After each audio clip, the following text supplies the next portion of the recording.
භික්ෂු ජීවිතයෙන් පිළිබිඹුවන ආධ්‍යාත්මික සහ බාහිර ලක්ෂණ පිළිබඳව සාකච්ඡා කිරීමේදී ප්‍රධාන වශයෙන්ම භික්ෂුව කියන්නේ කවුද කියන එක මුලින් අවබෝධ කර ගැනීම වැදගත්. එතකොට මේ භික්ෂුව කියන වචනය හැදිලා තියෙන්නේ භික් කියන මූල ධාතුවෙන් එකතු වෙලා.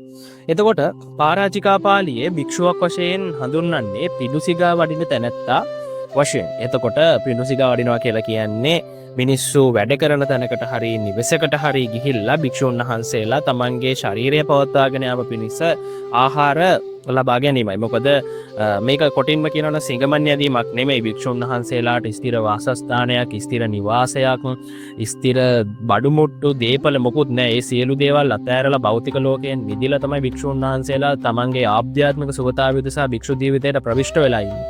එතකොට ශරීරය පවත්වාගෙන යාමේ අරමුණින් ආහාර ලබා ගැනීම නිසා පිඬුසිඟා වඩිනවා. ඉතින් ඒක නිසා භික්ෂුන් වහන්සේලා මේ නමින් හඳුන්වනවා කියලා පාරාජිකා පාළියේ සඳහන් වෙනවා. ඒ වගේම සිඳුණු බිඳුණු වස්ත්‍ර අඳින නිසා භික්ෂුන් වහන්සේ නමක් වෙනවා කියලා තවදුරටත් සඳහන් වෙනවා. සිඳුණු බිඳුණු වස්ත්‍ර අඳිනවා කියලා කියන්නේ සමකාලීන ಭಾರತය තුළ නැත්නම් ක්‍රිස්තු පූර්ව 6 වන සියවසේ ಭಾರತය තුළ හිටපු ශ්‍රමණ සම්ප්‍රදායන් අතර බෞද්ධ ශ්‍රමණ සම්ප්‍රදායිකයන් තමන්ගේ වස්ත්‍රය නිර්මාණය කරගත්තේ එවකට මෘතදේහ වෙලලා තිබුණු රෙදි වලින්, ඉවතලන රෙදි කැබලි වලින් කවුරුන් හෝ දුන්න රෙදි එකතු කරගෙන මේ වගේ රෙදි කැබලි එකතු කරගෙන එක් වස්ත්‍රයක් විදිහට මහලා හදාගෙන තමයි තමන්ගේ චීවරය නිර්මාණය කරගත්තේ. එතකොට මේ වස්ත්‍ර එකිනෙක වෙනස් වර්ණ වලින් යුක්තයි. සමාන ඒවා දීප්තිමත්, සමහර ඒවා අවර්ණයි. ඉතින් මේ වගේ තත්ත්වයන් යටතේ භික්ෂුන් වහන්සේලා කරේ මේ සියලු වස්ත්‍ර, සියලු රෙදි කැබලි එකට එක වස්ත්‍රයක් විදිහට හදලා ගස්වලට හානියක් නොවන විදිහට ගස්වල තියෙන පොතු මුල් ආදී අරගෙන ඒවා අඹරලා ඒ වගේ එන වර්ණක අර හදාගත්ත වස්ත්‍රයට පොවවුවා, කාවද්දවුවා. ඊට පස්සේ චීවරයේ විදිහට භාවිතා කළා. මේක තමයි පඬු පෙවීම කියලා කියන්නේ. අදටත් කටින පූජෝත්සවයක අවසාන වතාවේදී මේ සුදු රෙද්දක් අරගෙන ඒකට මේ පඬු පෙවීම කරලා වස් සමාදන් වූ භික්ෂුන් වහන්සේ නමකට ඒ චීවරය පූජා කිරීම සිද්ධ කරනවා. එතකොට මේක තමයි අර ගස්වල තියෙන පොතු මුල් වලින් එන කසට වර්ණය තමයි භික්ෂුන් වහන්සේලාගේ චීවරයේ සැබෑ වර්ණය. ඒකයි කසට වස්ත්‍ර අඳිනවා කියලා කියන්නේ. මේ තුලින් මැසි මදුරු වදුරු වලින් පවා ආරක්ෂා වීමට ඒ වස්ත්‍රයෙන් හමන සුගන්ධයෙන් හැකියාවක් ලැබෙනවා. ඉතින් මේ සිඳුණු බිඳුණු වස්ත්‍ර අඳින නිසා මේ පිරිස ප්‍රජා භික්ෂූන් කියලා හඳුන්වනවා කියලා අපිට නාම මාත්‍රිකව තවදුරටත් හැඳින්වීමට හැකියාවක් තියෙනවා. ඒ වගේම භික්ෂුන් වහන්සේලා රන් රිදී, මුතුමැණික්, මිල මුදල් ආදිය පරිහරණය කරන පිරිසක් නෙමෙයි. ඒවා බැහැර කරලා ඉන්න පිරිසක්. මොකද භෞතික ලෝකයට නොඇලී නොගැටී වාසය කරන පිරිසක් නිසා භික්ෂුන් වහන්සේලා මේ රන් රිදී, මුතුමැණික්, මිල මුදල් ආදිය හඹා යන්නේ නැහැ. ඒවට ලොල් බඳින්නේ නැහැ. ඒවා පරිහරණය කරන්නේ නැහැ.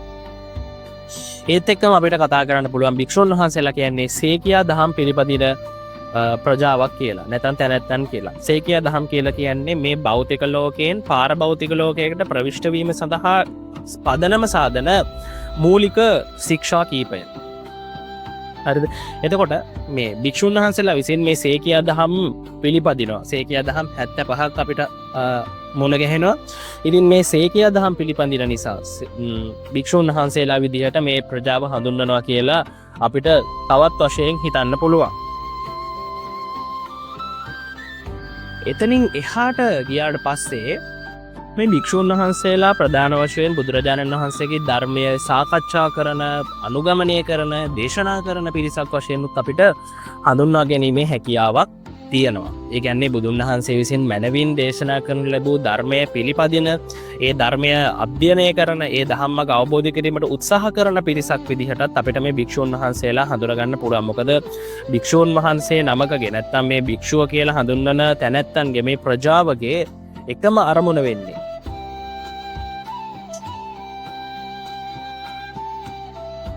අපිට හඳුන්වන්න පුළුවන් මේ ප්‍රජාව භික්ෂුන් බුදුරජාණන් වහන්සේ විසින් දේශනා කරනු ලැබූ ධර්මය පිළිපදින, ඒ පිළිබඳව අධ්‍යයනය කරන, අවබෝධ කිරීමට උත්සාහ කරන ප්‍රජාවක් ලෙස.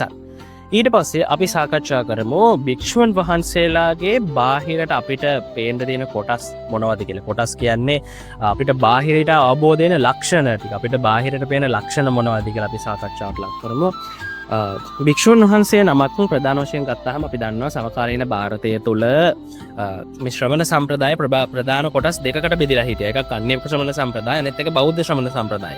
එතකොට මේ බෞද්ධ ශ්‍රමණ සම්ප්‍රදායෙහි භික්ෂූන් වහන්සේලා අන්‍ය ශ්‍රමණ සම්ප්‍රදායකින්ගෙන් බොහොම පහසුවෙන් එන්කොට අපිට හඳුනා ගැනීමේ හැකියාවක් තියෙනවා. මොකද අපි දන්නවා අන්‍ය ශ්‍රමණ සම්ප්‍රදායකින් ඒ කාලේ විවිධ අජව්‍රත, ගෝව්‍රත, කුක්කුර ව්‍රත වැනි විවිධ හිරිකිත පිළිකුල් ව්‍රත අනුගමනය කරමින් නිර්වස්ත්‍රව හැසිරෙමින්, කෑකොස්සන් ගසමින්, වාද විවාද කරමින් තමයි ජීවත් වුනේ. එතකොට ඒ අතර මේ බෞද්ධ ශ්‍රමණ සම්ප්‍රදාය චීවරයක් දරමින්, ඒ කියන්නේ විලි වහගෙන, කොණ්ඩ රවුල කපලා, සංසොන් ගමනකින් යුක්තව ප්‍රිය වචනයෙන් කතා කරලා, නිහඬතාවය අගය කරලා, ඊටාම සංසොන් දුටුවන් වශී කරන ප්‍රසන්න හැඟීමක් ඇති කරන පිරිසක් විදිහට තමයි භික්ෂුන් වහන්සේලා හිටියේ. ඉතින් ඒක නිසා මේ ශ්‍රමණ සම්ප්‍රදායයට, ඒ කියන්නේ බෞද්ධ ශ්‍රමණ සම්ප්‍රදායට අන්‍ය ශ්‍රමණ සම්ප්‍රදායකයන් විසින් කතා කළේ ශ්‍රමණ සක්්‍ය පුත්තියා කියලා. ඒ කියන්නේ ශ්‍රමණ සක්්‍ය පුත්‍රයා කියලා කියන්නේ ශාක්‍ය කුලයෙන් පැවිදි වූ ශ්‍රමණ බවත් ගෞතමයන්ගේ පුත්‍රයන් වහන්සේලා විදිහට තමයි හඳුන්වන්නේ. ඒකට මේ බුදුරජාණන් වහන්සේට කතා කරේ අපි වගේ භාග්‍යවතුන් වහන්සේ නැත්තම් බුදුරජාණන් වහන්සේ කියලා නෙමෙයි. එයාලා මේ බුදුරජාණන් වහන්සේට කතා කරේ ශ්‍රමණ බවත් ගෞතමයන් වහන්සේ කියලා. මොකද ඒ කට්ටිය බුදුරජාණන් වහන්සේගේ ආගමත් එක්ක මුල් කාලීන පොඩි ඇටැක් එකක් තිබ්බා. බුදුරජාණන් වහන්සේගේ දර්ශනයත් එක්ක ඇටැක් එකක් තිබ්බා. ඒක නිසා සහ බමුණන්තර තිබු මාන්නේ නිසා ශ්‍රමණ බවත් ගෞතමයන් කියලා තමයි හඳුන්වන්නේ. ඒ වගේම ශ්‍රමණ සක්්‍ය පුත්‍රයා කියලා තමයි හඳුන්වන්නේ භික්ෂුන් වහන්සේලා. ඉතින් භික්ෂුන් වහන්සේලාත් බුදුරජාණන් වහන්සේ විසින් දේශනා කරපු මග යන නිසා ඒ නමෙත් වැරද්දක් නැහැ කියලා අපි අවබෝධ කර ගැනීම වැදගත්. එතනින් එහාට ගියපුවාම මේ භික්ෂුන් වහන්සේලාට පබ්බජ්ජායන නමිනුත් හඳුන්වනවා. භික්ෂුන් වහන්සේලා පබ්බජ්ජායන නමින් හඳුන්වනවා. ඒ කියන්නේ භික්ෂුන් වහන්සේලාට භෞතික ලෝකයේහි ගැටීමක් නැහැ, නොගැටී නොඇලී වාසය කරන පිරිසක්. භික්ෂුන් වහන්සේලා කියන්නේ ආධ්‍යාත්මික සෝතාවයේම ප්‍රගුණ කරන පිරිසක් නිසා තමයි මේ පබ්බජ්ජා කියලත් හඳුන්වන්නේ. අපි දන්නා භික්ෂුන් වහන්සේලාට අපි කියනවා අෂ්ටාර්ය පුද්ගල මහා සංඝරත්නය කියලා. ඒ කියන්නේ ආර්ය අෂ්ටාංගික මාර්ගයට පිවිසුන ප්‍රජාවක්. මේ තුළින් භික්ෂුන් වහන්සේලාගේ කායික, වාචසික සහ මානසික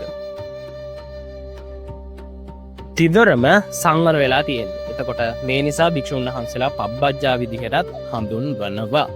එතනින් එහාට ගියපුවාම අපිට තවත් කතා කරන්න පුළුවන් භික්ෂුන් වහන්සේලා ආකාරවතී ශ්‍රද්ධාවෙන් යුක්ත ප්‍රජාවක් කියලා. ඒ කියන්නේ ශ්‍රද්ධාව කියලා කියන්නේ තෙරුවන් පිළිබඳව ඇති කරගන්නා වූ පැහැදීම. සරලවම ගත්තොත් එහෙම. එතකොට මේ ශ්‍රද්ධාවේ ප්‍රධාන ප්‍රභේද දෙකක් තියෙනවා. එකක් අමූලිකා ශ්‍රද්ධාව, අනිත් එක ආකාරවතී ශ්‍රද්ධාව. හරිද? අමූලිකා ශ්‍රද්ධාව කියලා කියන්නේ තෙරුවන් පිළිබඳව කරුණු හරි හැටි අවබෝධ නොකරගෙන, ඒ කියන්නේ විදර්ශනා ඥානයෙන් යුතුව කරුණු අවබෝධ නොකරගෙන ආමිසය ප්‍රකාරව ඇති කරගන්න ශ්‍රද්ධාව තමයි අමූලිකා ශ්‍රද්ධාව කියලා කියන්නේ. වර්තමාන සමාජය තුළ ගොඩක් මිනිස්සුන්ට තියෙන්නේ ඔබද මමද ඇතුළුව අමූලිකා ශ්‍රද්ධාව. හරිද? එතකොට ආකාරවතී ශ්‍රද්ධාව කියලා කියන්නේ තෙරුවන් පිළිබඳව නිවැරදි අවබෝධයකින් යුක්තව විදර්ශනා ඥානයෙන් යුක්තව තෙරුවන් පිළිබඳව ඇති කරගන්න පැහැදීමට තමයි ආකාරවතී ශ්‍රද්ධාව කියලා කියන්නේ. එතකොට භික්ෂුන් වහන්සේලා මේ තෙරුවන් පිළිබඳව නිවැරදි වූ දැක්මකින්, විදර්ශනා දැක්මකින් තමයි අවබෝධ කරගෙන ඉන්නේ. ඉතින් එතකොට භික්ෂුන් වහන්සේලා තුළ තියෙන මේ ආකාරවතී ශ්‍රද්ධාව. ඒ වගේම අපිට පරාජිකාපාලේහි තවදුරටත් පෙන්වලා දෙනවා භික්ෂුන් වහන්සේලා කියන්නේ සත්‍යවාදී වූ, කල්යාණ මිත්‍ර වූ,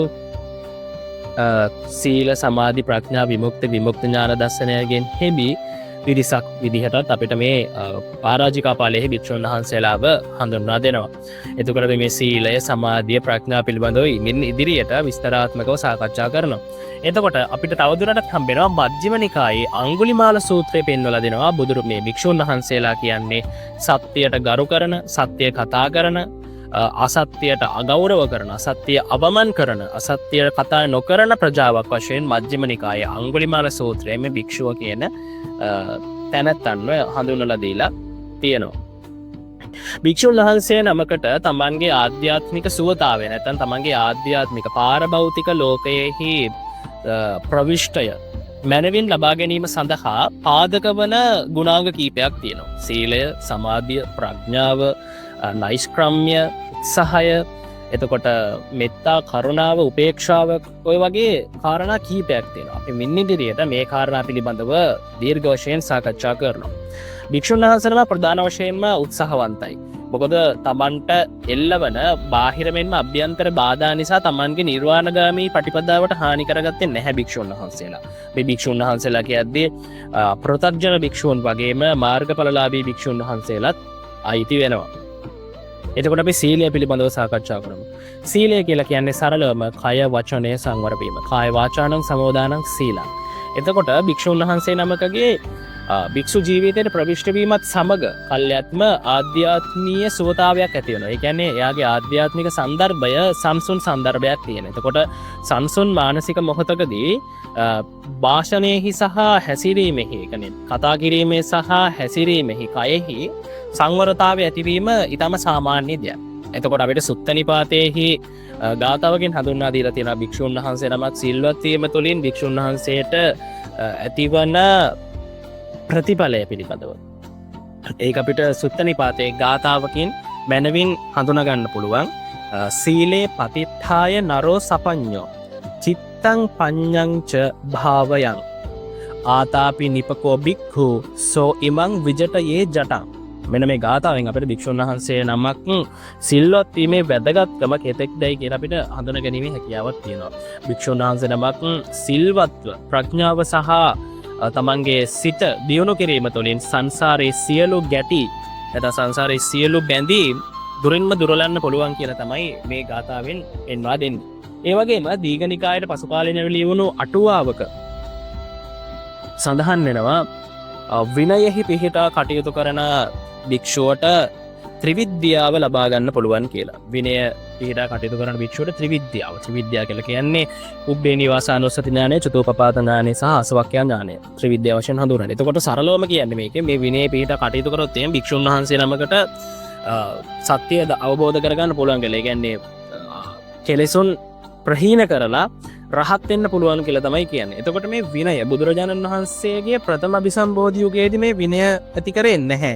විනය ශික්ෂාපද පනවලා තිබ්බේ නැහැ. ඒ කියන්නේ බුදු වෙලා පළමු වන අවුරුදු 20 ඇතුලේ විනය ශික්ෂාපද පනවලා තිබ්බේ නැහැ. ඕවාද ප්‍රතිමෝක්ෂය තමයි අනුගමනය කළේ. ඕවාද ප්‍රතිමෝක්ෂය කියලා කියන්නේ ධම්මග ඉදිරියට පවත්වාගෙන යාම සඳහා. ඒ කියන්නේ ධර්ම අවබෝධය පිණිස මේ පටිපදාව ඉදිරියට පවත්වාගෙන යාමේදී අපි පිළිපැදිය යුතු කරුණු පිළිබඳව භික්ෂුන් වහන්සේලා රැස්වලා සාකච්ඡා කිරීමක් තමයි කළේ. නමුත් භික්ෂුන් වහන්සේලාගේම පසුකාලීනව හැසිරීම් චර්යාවන් මත බුදුරජාණන් වහන්සේ විසින් මේ විනය ශික්ෂාපද පනවුවා. හුදෙක්ම බුදුරජාණන් වහන්සේ භික්ෂුන් වහන්සේලාව සිර කර තැබීමේ අරමුණින් මේ දේ කළේ නැහැ. භික්ෂුන් වහන්සේලාට තමන්ගේ ආධ්‍යාත්මික සුවතාවය නැත්නම් උච්චතම අවස්ථාවන නිර්වාණයට ප්‍රවිෂ්ඨ වීමට හැකිවන පරිදි මෙන්ම සම්බුද්ධ ශාසනයෙහි සුරක්ෂිතාව සඳහා තමයි මේ විනය දහම් බුදුහාමුදුරුව පනවලා තියෙන්නේ. එතකොට මේ විනය ප්‍රධාන වශයෙන් අපිට පරාජිකා, එතකොට සංඝාදිශේෂ, අනියත, සේකියා දහම් වශයෙන් විවිධ කොටස් වලට අධිකරණ දේවලුත් තියෙනවා. විවිධ කොටස් වලට ඛණ්ඩනය කරගන්න පුළුවන්. ඒකේ කීපයක් තමයි මේ පරාජිකා, සංඝාදිශේෂ, අනියත ඕවා කියන්නේ. එතකොට පරාජිකා 4ක් තියෙනවා, සංඝාදිශේෂ 13ක් තියෙනවා, අනියත 2ක් තියෙනවා, සේකියා 75ක් තියෙනවා. මේ ආදි වශයෙන් භික්ෂුන් වහන්සේලාට ආරක්ෂා කිරීම සඳහා විනය 227කුත්, භික්ෂුණීන් වහන්සේලාට 311කුත් වශයෙන් බුදුරජාණන් වහන්සේ විසින් පනවලා තියෙනවා. එතකොට පරාජිකා කියලා කියන්නේ විනයෙහි උපරිමයෙන්ම රැකිය යුතු, ඒ කියන්නේ තද බල ලෙස, ප්‍රබල ලෙස සුරක්ෂා කළ යුතු සීල්පද නැත්නම් ශික්ෂාවන්. හරිද? එතකොට අපිට එන් කීපයක් වශයෙන් හඳුන්වන්න පුළුවන්. අදත්තා දානය, කාම මිත්‍යාචාරය, උත්තරී මනුස්ස ධම්ම, ඔය වගේ කොටස්. ඒ කියන්නේ භික්ෂුන් වහන්සේලා කොයිම මොහොතකවත් හොරකම් කරන්න බෑ. ඒ වගේ භික්ෂුන් වහන්සේලාට කොයිම මොහොතකවත් මෙවුන් දම් සේවනය කරන්න බෑ. ඒ කියන්නේ කය වරදව හැසිරෙන්න බෑ.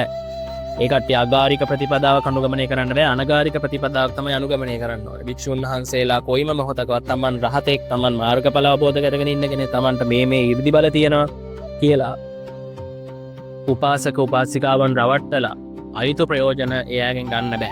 ඉතින් මේවා පරාජිකා විදියට බුදුන් වහන්සේ පෙන්වා දීලා තියෙනවා. ඊට පස්සේ දීඝනිකායේ සඳහන් වෙන අටුවාවේ සූත්‍රයන්හි නිවැරදිව පිහිටා කටයුතු කරන භික්ෂුන් වහන්සේට, භික්ෂුවට සමාධිය අවබෝධ කරගන්න පුළුවන්. ඒ කියන්නේ සමාධිමත් වෙන්න පුළුවන්. සමාධිමත් වීම තුළින් ෂඩ්ඩවිඥා ඥානයන් අවබෝධ කරගන්න පුළුවන්. අපි ඉස්සරහදී ප්‍රඥාවේදී මේ ෂඩ්ඩවිඥා ඥාන පිළිබඳව සාකච්ඡා කරනවා. ඒ වගේම දීඝනිකායේ සඳහන් වෙනවා, අටුවාවේ සඳහන් වෙනවා අභිධර්මයේහි නිවැරදිව පිහිටා කටයුතු කරන භික්ෂුන් වහන්සේට ප්‍රඥා ගෝචරව චතුපටි සම්විධානයන් අවබෝධ කර ගැනීමට හැකියාවක් තියෙනවා. චතුපටි සම්විධානයන් කියලා කියන්නේ අර්ථ ධර්ම නිරුක්ති පටිභාන කියන අංගයන් නිවැරදිව සාක්ෂාත් කර ගැනීමට හැකියාව ලැබෙනවා කියලා සඳහන් වෙනවා. ඉතින් සිල්වත් වීමේ වැදගත්කම පිළිබඳව දීඝනිකායේ මෙන්ම සුත්ත නිපාතයේ සඳහන් වෙලා තියෙනවා භික්ෂුන් වහන්සේගේ සීලය පිළිබඳව. එතනින් එහාට ගියාට පස්සේ අපි කතා කරනවා සමාධිය. සමාධිය කියලා කියන්නේ භික්ෂුන් වහන්සේලා විසින් පුරුදු පුහුණු කළ යුතු කුසලතාවයක්, ස්කිල් එකක්. හරිද?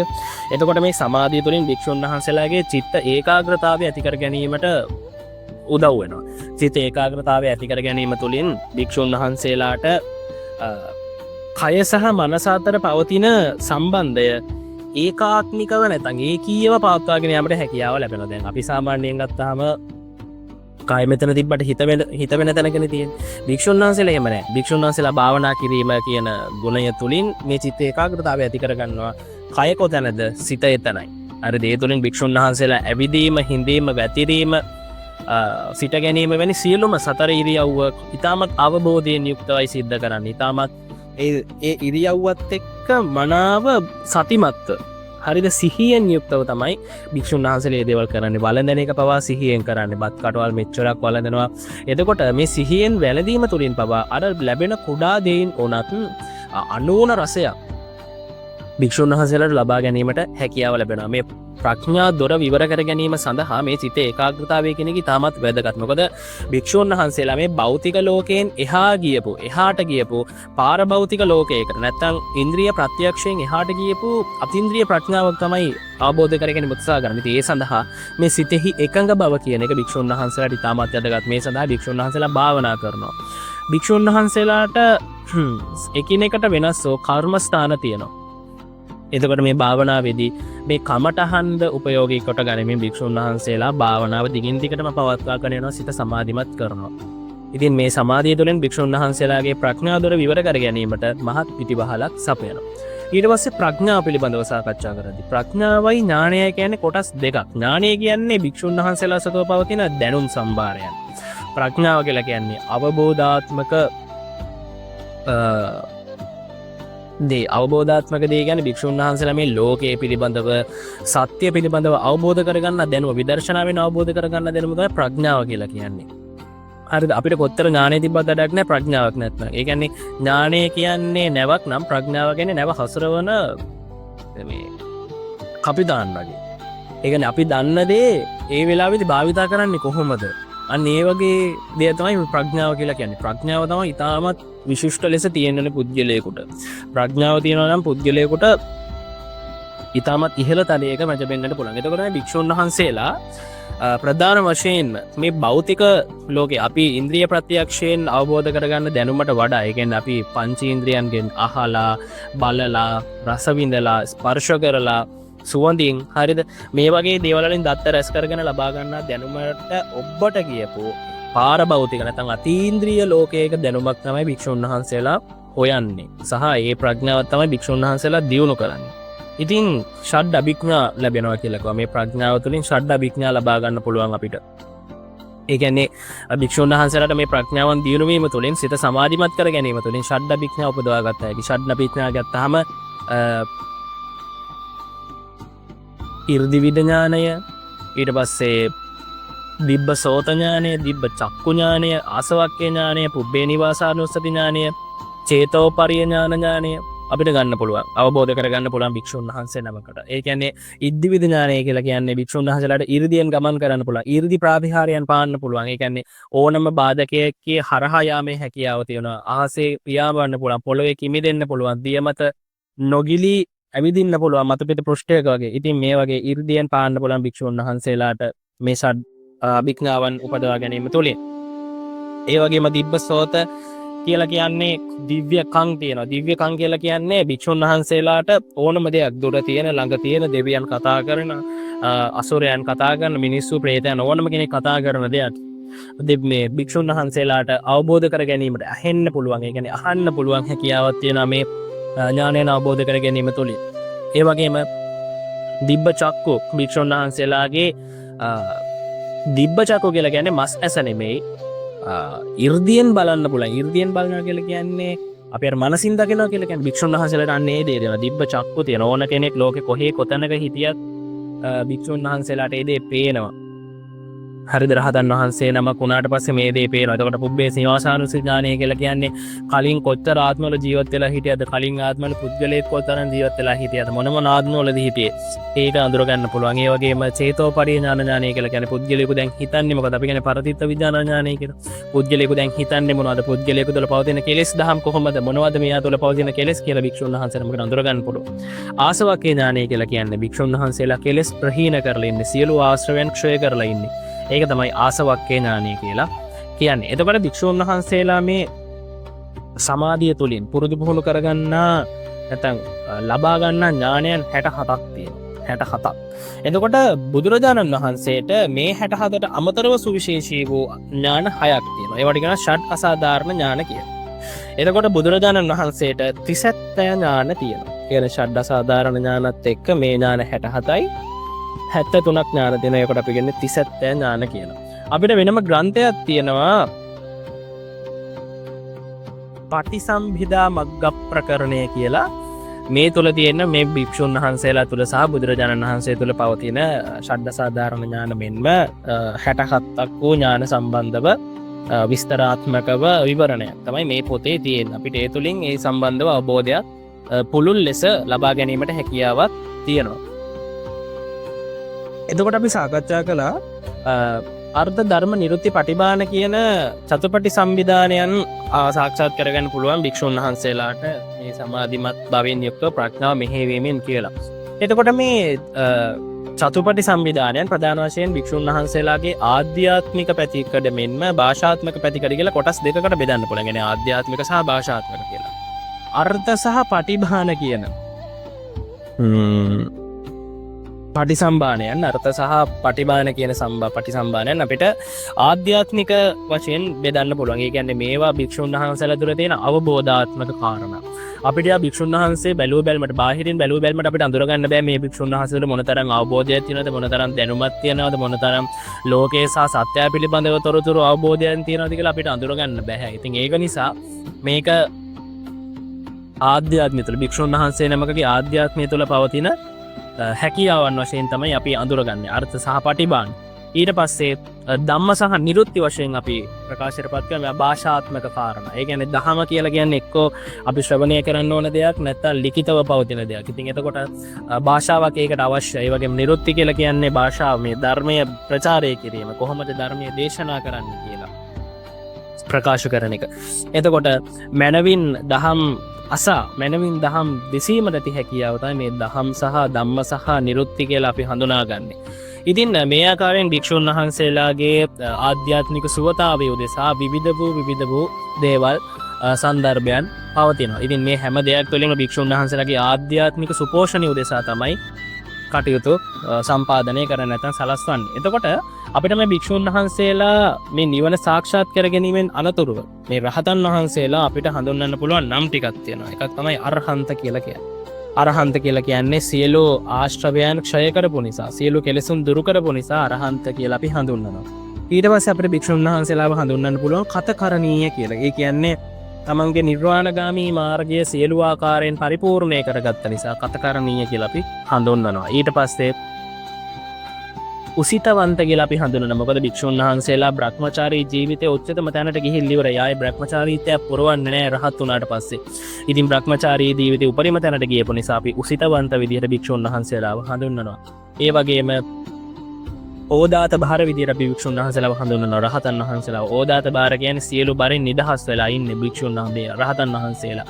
ස්කන්ධ බර, කාය බර, ස්කන්ධ බර, කාය බර කියන්නේ දෙකම. කියන්නේ භික්ෂුන් වහන්සේලා මේ කය දරා සිටින බරින් නිදහස් වෙලා ඉන්නවා. කෙලෙස් බරින් නිදහස් වෙලා ඉන්නවා. මේ කාම බරින් නිදහස් වෙලා ඉන්න භික්ෂුන් වහන්සේලා රහත් වුණාට පස්සේ. ඉතින් මේ සියලු බරින් නිදහස් වුණ නිසා භික්ෂුන් වහන්සේලාට ඕදාත භාර වශයෙන්ද හඳුන්වනවා රහතන් වහන්සේ නමක් වුණාට පස්සේ. ඉතින් අපිට ප්‍රධාන වශයෙන් ගත්තාම මෙච්චරයි කතා කරන්න තියෙන්නේ මේ පාඩමේ සරලව. එතකොට මේ ටික කැටි කරොත් එහෙම අපිට බාහිර ලක්ෂණ විදියට භික්ෂුන් වහන්සේලා සරල දීපැවැත්මක් ගත කරනවා, කොණ්ඩ රවුල් බාලක්, කසට වස්ත්‍ර හඳිනවා, ඒ වගේම තමන්ගේ වාසස්ථානය ආරාම ඉතාමත් මැනවින් පිළිසකර කරගන්නවා. ඒ වගේම බෞතික සම්පත් ඉතාමත් හොඳින් කළමනාකරණය කරන අපි දන්නවා ආනන්ද හාමුදුරුවෝ කොසල් රජතුමත් එක්ක ඇතිවුණ සංවාදයකදී කියනවා අපිට මේ හම්බෙන සිවුරු අපි භාවිතයෙන් තොර වුණාට පස්සේ වෙන භාවිතා කරන්න බැරි තැනට පත් වුණාට පස්සේ අපි ඒවා පාපිසි වලට ගන්නවා ඊට පස්සේ ඇඳරෙදි වලට ගන්නවා මේ ආදී වශයෙන් යා මනවින් කළමනාකරණය කරගන්න. ඒ වගේම ආහාර ගැනීම ඉතාමත් සිහියෙන් සංසුන්ව චපු ගාලා සද්දේ නැතුව ආහාර ගන්නවා. ඒ වගේම පමන දැන ආහාරය ගන්නවා.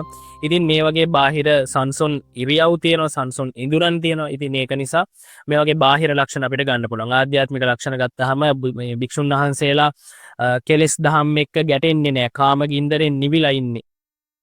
නොඇලී නොගැටී වාසය කරනවා. මමත්වයක් කියලා දෙයක් නැහැ.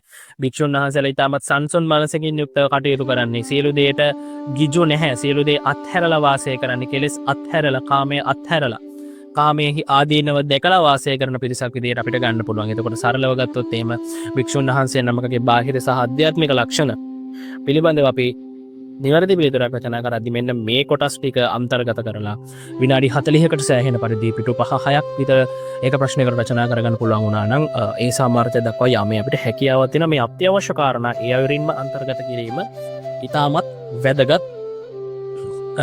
අපිට පැය දෙකක් හම්බ වෙනවා, ප්‍රශ්න 3ක් හම්බ වෙනවා. එතකොට විනාඩි 40ක් තමයි අපිට විශ්වවිද්‍යාලයේදී එක ප්‍රශ්නයකට හම්බෙන්නේ. ඉතින් එතකොට විනාඩි 40කට සෑහෙන පරිදි අපි මේ ටික තොරතුරු ටික ගොනු කරලා ඉතාමත් ලස්සනට සාර්ථක උත්තරයක් ලියවනම් අපිට ඒ තාමාර්ථයක් ලබා ගැනීම හැකියි.